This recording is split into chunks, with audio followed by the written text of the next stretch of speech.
he gonna get caught. He'll pop out on you. He get there too quick. Taken a 92-pound weight difference, almost a 100-pound weight difference. It's insane. Let's say he comes in at 200 pounds. It's still a 65-pound weight advantage, which is absolutely ridiculous. How can you be out there claiming to want to fight the best people on the planet?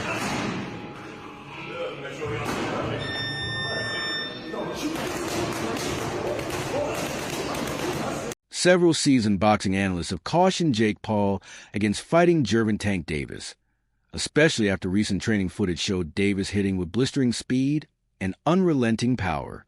Pros are warning that holding a fight with such a huge size difference is risky physically and damaging to boxing's reputation. They argue that Paul must take Davis seriously as a legitimate explosive fighter, not just a content creator turned boxer. It sounded like Jake Paul and Joshua was getting closer and closer for January. However, there have been rumours of Gervonta Davis versus Jake Paul in the past. I think with Gervonta Davis's kind of legal problems in the last month or so and rumours about his retirement, I don't think it's a massive shock that he is taking this Jake Paul fight if it is going to go ahead, purely for the reason that it's a lot of money for maybe not the most difficult job that he's going to have in his career. So it's a strange one, but yeah, it's just another kind of day in the sport, really. Critics say that the recent training footage of Davis suggests that he is not just fast and agile, but also technically sharp and capable of trapping opponents, which presents a real danger if Paul slips into complacency. Promoter Eddie Hearn has starkly cautioned Paul about the dangers of fighting Davis. Hearn warned Paul could suffer serious, even devastating consequences. Be careful what you wish for. Hearn deems about a mismatch, raising concerns over Paul's safety. Despite the match's massive commercial appeal, dangerous for Jake Paul. You know, I got the general feedback is the boxing world saying, please, AJ, go in and evaporate this young man from the boxing world so we can all get on as normal.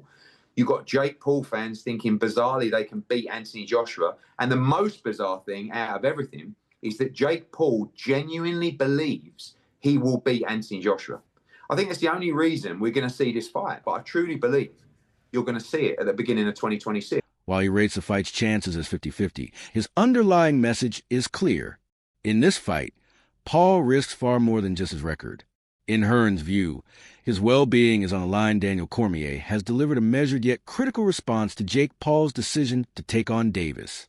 He acknowledged Paul's promotional prowess and growing legitimacy, saying, "I respect Jake Paul today," and praising how he has built himself to the point where Netflix repeatedly partners with him. Up the challenge is a legend. Guys, anything can happen. When a kid that was on YouTube and on Disney walked in there and said, I'm going to be a professional boxer, Jake Paul needs to be commended for that.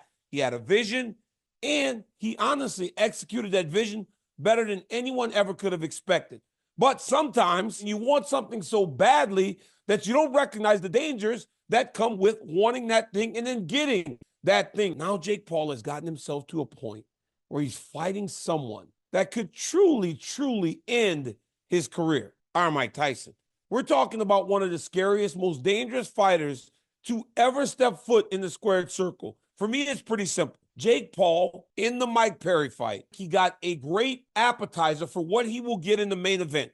A fighter that starts very fast, that throws things to take your head off, and you have to kind of match the intensity to ultimately get your shots off. Jake Paul today announced that he has signed with the PFL. The PFL. A couple weeks ago, Jake Paul and I were messaging each other about an appearance on my show, DC and RC. Just kind of talking about his future. And honestly, Jake and I have had some run-ins. When I started talking to him and I'm messaging him, he's a kid that's very respectful. And we had respectful conversations. He has an idea what he wants to do. Now, these kids today are different, right? So he's very boisterous, he's very verbal, he speaks big. But will Jake Paul actually fight in the PFL? A lot of boxers say they're going to fight, but they never actually do. Here's the thing about Jake Paul, though. He's from Ohio. Ohio has some of the best high school wrestling. Jake Paul was a high school wrestler there. So was his brother, Logan. They weren't bad. I believe this one, he'll actually fight.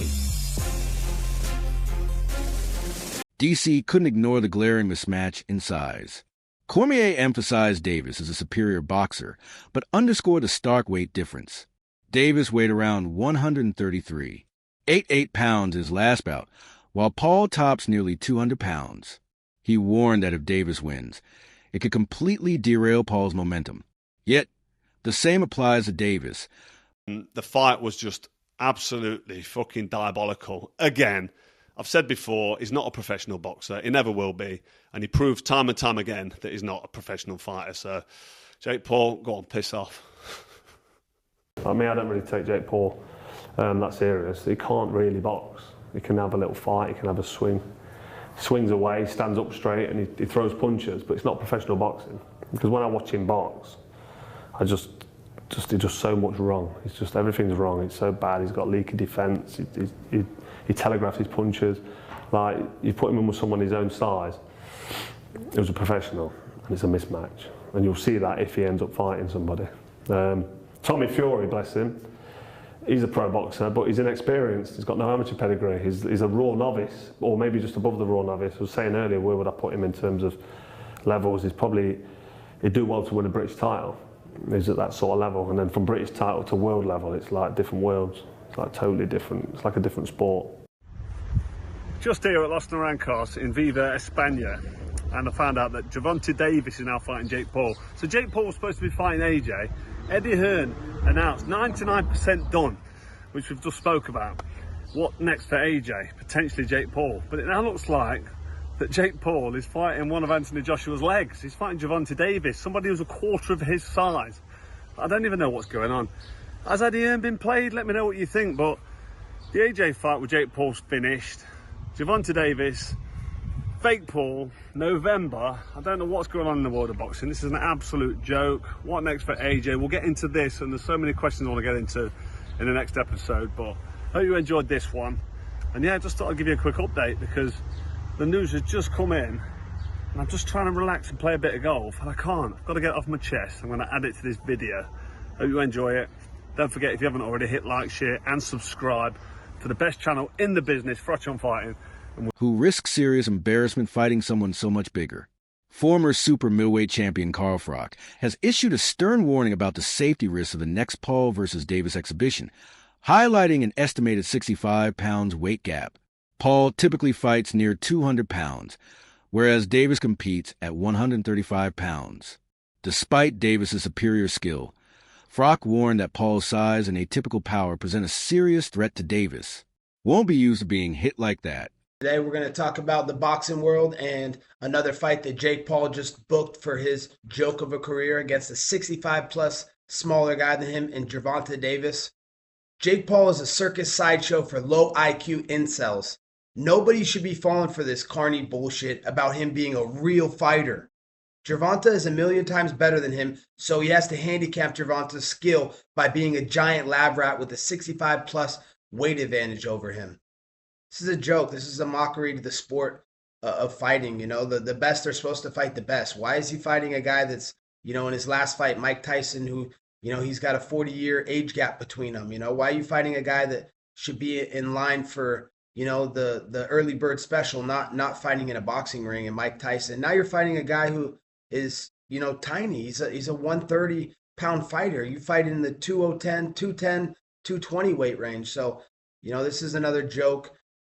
In Jake Paul's career, you know, he claims to want to be a real fighter, but, you know, he's not taking the real steps to be real fighters and fighting, you know, top 10 guys and fighting the best guys in the world. You know, he fights, you know, these circus sideshows against guys that have no business being in there against him. So, you know, I guess this is the state of boxing. It's dead. UFC took over, and, you know, this is what you get now. You get this YouTuber who, you know, is on Lizzie McGuire, and he wants to claim to be a real fighter, but he doesn't want to fight real fighters. So, you know, I think it's ironic, though. Why would he hire a lawyer to sue people that say that his fights are fixed if they weren't, allegedly? So, I don't know. It's kind of weird. You guys do the math. Let me know what you think in the comments below. Froch's concerns reflect widespread unease within boxing circles. This is seen less as a competitive bout and more as a freak show with legitimacy and fighter safety in question. Ryan Garcia harshly criticized the matchup, questioning its legitimacy and calling the idea completely insane. He argued that modern boxing is losing its credibility and compared the sport to professional wrestling. Filling the rematch clause and just fighting Jake Paul and that whole situation and reaction of the fight itself.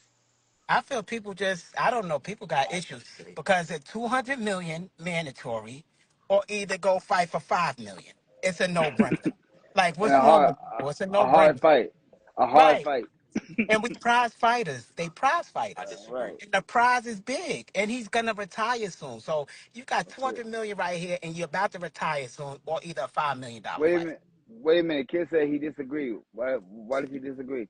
I think it's just from a fighter standpoint. And on top of that, he got to draw. It's not like you won. Like you won and you gonna go fight Jake Paul. You got to draw, man. You got to go get that back. Why? It was a cherry pick. I mean, yeah, it was a cherry pick, and you looked, and you didn't So look hold good. on. So you got to. I mean, look, with Jake, the guy's been ducking me or running away from me for so long, man. Like, he's just making excuse after excuse, and now he wants to fight Tank. I mean, it just says the type of guy Jake Paul is. He only fights someone if he has a major advantage. Anything that's close, or anything that could actually be a decent fight. Saying it now resembles WWE more than a serious competition. According to Garcia, such matchups damage boxing's integrity, making it harder for fans to take the sport seriously. In his words, boxing is officially the WWE. Amir Khan has strongly condemned the scheduled exhibition bout between Paul and Davis, slamming it as disgusting. I've never been punched by a rhinoceros as of yet, so we'll have to see. He's training this fight, but fighting against real bears. This is true. People are going, no chance, no chance. Do you reckon this guy, could he be the toughest of your opponents so far, do you reckon? I don't think he's the best that I've faced. I've faced a few Olympic medalists, a few world title challengers, but I think he's probably the most dangerous. Maybe not the best boxer, he might not be the most technical, but he hits really hard, he's really big and strong, so yeah, I think it's the most dangerous task I've faced, but he may be not the best fighter I've been in with. Whereabouts is the fight, Dave? Where are you fighting him? He's still at Sheffield Arena, right? Headlining in Sheffield, which is like my local arena. So yeah, it's a big night for me. He won his last fight, didn't he, Dave, against Ricardo Brown, and 20 wins, 19 KOs he's got. So like you says, he is dangerous. How's the training gone for you ahead of this fight? Yeah, it's been good. He's put a bit of fear in me, to be honest. I have had a bit of genuine fear. I've been stopped, but I've never been on the canvas ever as a pro or amateur. So, and I'd like to keep it that way, really. Yep. I'm not on anyone's highlight reel. You see highlight reels, all the fighters I face, I'm not on any of them. And I'd like to keep it that way. So yeah, training has gone up a notch. For the Fisher rematch, I did weigh a little bit heavy. So for this one, if I cut any corners, and warning that it poses serious safety risks. He's stressed at the fight's vast weight discrepancy. Paul at around 200 pounds versus Davis at 135 pounds, along with... Chase, in sports, Gervonta Davis and Jake Paul have a fight coming up.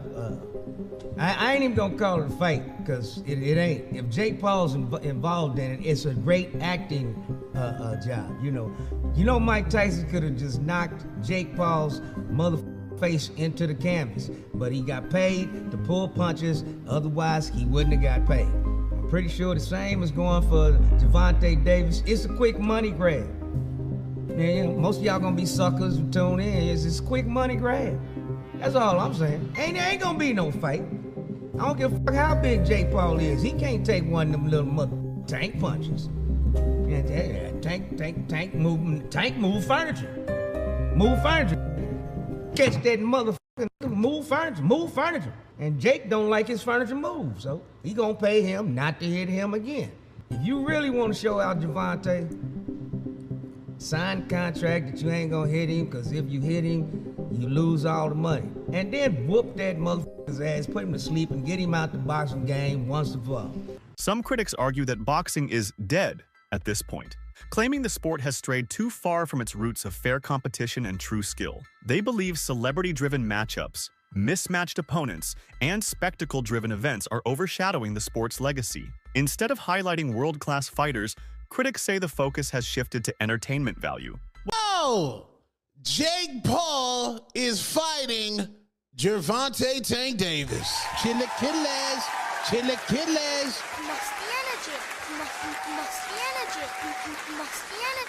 Musty energy. Oh, it's musty, and I say that respectfully. Per Mike Hoppinger in the Ring magazine, Gervonta Tank Davis, freshly off his domestic violence charges being dropped, will get into the ring with Jake Paul in Atlanta with a proposed date of November 15th. Lord child. Get your hand out of my pocket! Tank weighs about 135. Jake Paul weighs about 200-something pounds. So obviously this will be at a catch weight, and this possibly will not be a sanctioned fight where it will count on anybody's records. But I'm going to tell y'all like this. Tank fans, you niggas down bad. Hatred. Musty energy. You niggas is down. 8 in height difference makes it dangerously mismatched and unlikely to be professionally sanctioned. He warned such contests risk serious injury and could undermine boxing's credibility, applauding promoter Turki Alshik for refusing to participate in YouTube-style spectacles.